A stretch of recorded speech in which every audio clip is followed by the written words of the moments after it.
to get to know you a little bit more, and I know that you want to kind of separate Charissa from Pink Apron, but we want to kind of delve in a little bit deeper. So, what has been your favorite food-related travel experience? Probably New York. I really love New York. I think they have food from all over. And what's next on the bucket list?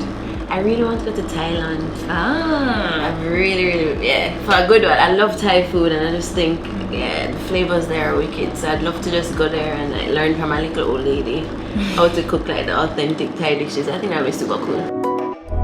Definitely mommy. So from when I was really young, from maybe like 6, I remember cooking in the kitchen with her whenever she would be entertaining or anything like that. I've had a lot of support from friends, family, you name it, my husband. I have brought them into the company. Yeah. Where have you been and you've experienced their version of the patty? And what were your thoughts on it? In New York, there's this place called Los Tacos or something like that, I believe. It's in Chelsea Market. Oh, their tacos are bomb. Like they literally have some little ladies in there making the tacos from scratch, and they have the meat on the thing. And yeah, that was my favorite. I would say that wins so far. I really love Mexican food though. So. We know. Yeah, yeah, we know. One of my favorites. Yeah, I'm not gonna lie. Yeah. It's fun. We learn a lot about each other. The way we get it to work well though is we define our roles from day one. So he knows that I am in the kitchen, I deal with the food, and then he deals with like the operational stuff. So yeah, it works. I guess it just feels, sometimes it feels like work never ends, to be honest, because we're always thinking about the next thing, and it's about, we have to like intentionally take time to be a married couple and no longer business partners at times. First, what do you see for the future of Jamaica? Future of Jamaican food. So expect to see a lot more cuisines, because right now I feel like we're kind of in a little box still. You know, we are growing. We have the Mexican, we have a little Thai, we have the Indian, but I want to see a bit more, because I feel like there are a lot of cuisines out there that we don't necessarily explore as much. Right. I want to see a lot more food trucks, which is happening, so that's great. A lot more restaurants, like, you know, like South Beach vibe. I love that, like just restaurants on a strip, that kind of a thing. So right now food is a big part of our culture already, and I think it's getting there. Oh, well, recently I must not recently I talked to Sim. So Simo is one of my closest chef friends in Jamaica. So if there's like anything I'm confused about, I always go to her and like I'll run things by her and I'll say, you know, what do you think about this? What should I charge for this? You know? So just for advice, yeah, because she's older and she's wise and she's very talented. I think so. I feel like as a female in Jamaica, especially in the culinary industry, you kind of have to work double to like prove yourself almost. But I guess once you get your brand out there and stuff, people start to trust you a bit more.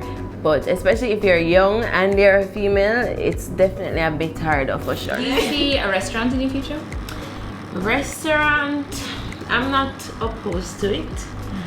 If I do open a restaurant, it will be something very small and simple. Like, I don't know. Maybe even like an open kitchen style thing. For now, I'm working with a food truck. I'm playing along with that. That's kind of like a restaurant on wheels, which I really enjoy. Yeah. I'm big on like team.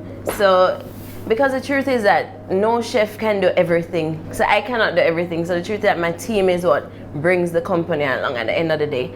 So I want it to be more brand than Charissa at all times. So what do you think about the food truck culture in Jamaica now? Like It's growing. I love that it's growing. Yeah, I love that it's growing. There are a lot more food trucks out there. Every day I go on Instagram and I see a new one.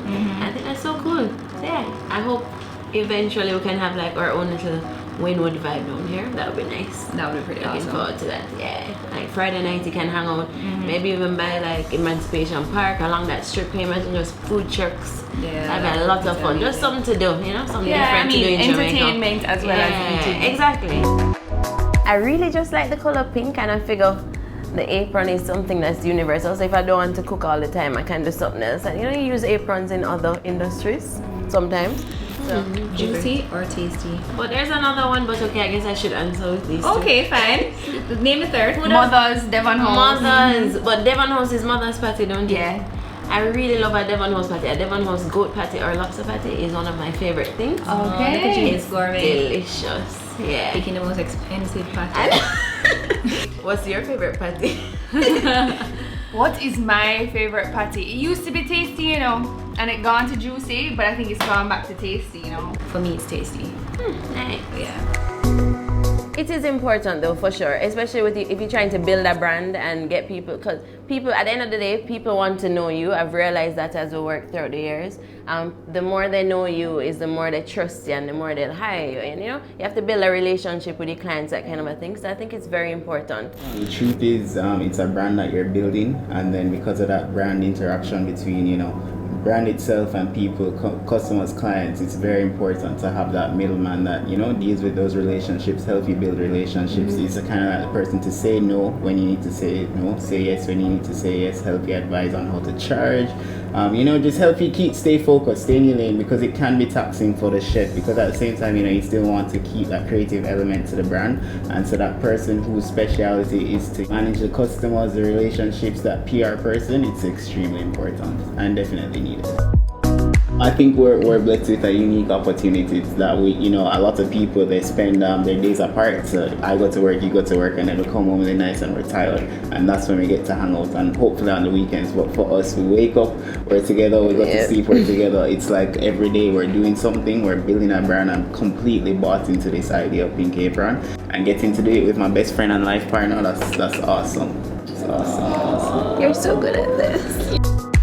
I think nowadays, well, in Jamaica especially, I've found that people are a lot more health conscious, so there are quite a number of vegans/vegetarians. So I just want everybody to be able to get food. Like if I have a pop-up, I don't want anybody to feel left out, so I always, you know, put a little one dish in there just in case people might have dietary restrictions. I also want to expose the non-vegans up to the vegan option, just to show them that it doesn't have to be something boring. I think they just think it's just leaves and boring food. You know, it can be something fun that look like fried chicken, you know, like cauliflower. Yeah. I guess I try to like keep up with the trends, and I realized veganism is actually kind of a food trend of late. Certainly, yeah. So yeah, I saw that, and vegan food does taste good, and I've been playing with it a lot. What do you see for you as far as the future of food? As you were saying before, with like the food truck, I want to like franchise. I want to get into a lot more products, that kind of a thing. I want to travel a lot more, and yeah, I don't want to keep local. I want to get to I want my brand to be known internationally. Yeah. So Charissa, this has been awesome. Thank you so much for your time, and thank you for exchanging with us. And we hope to have many more exchanges. I hope so. Thanks, guys. See you next episode. Bye.